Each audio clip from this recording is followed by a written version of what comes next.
Welcome to this accounting tutorial. Today we'll analyze TUTTLE Janitorial Services balance sheet information and prepare financial statements. Let's start by organizing our data. First, let's look at the assets. We have cash, accounts receivable, supplies, land, building, and equipment.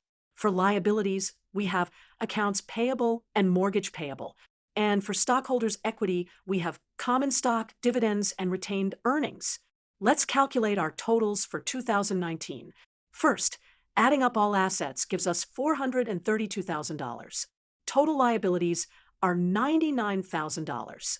For stockholders' equity, we need to calculate retained earnings. To find retained earnings, we use the accounting equation. Assets equals liabilities plus stockholders' equity.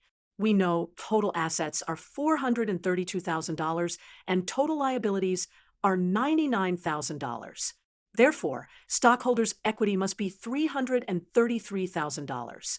Since we know common stock is $225,000, retained earnings must be $108,000. Now, let's prepare the statement of stockholders' equity for 2019. We start with the beginning retained earnings from 2018 of $99,000. We add net income of $21,000, which we calculated by taking the change in retained earnings of $9,000 plus dividends of $12,000. Then we subtract dividends of $12,000, giving us our ending retained earnings of $108,000. And there you have it. We've successfully prepared the balance sheet and statement of stockholders' equity for TUTTLE Janitorial Service. Remember, the key is to use the accounting equation and track the changes in retained earnings.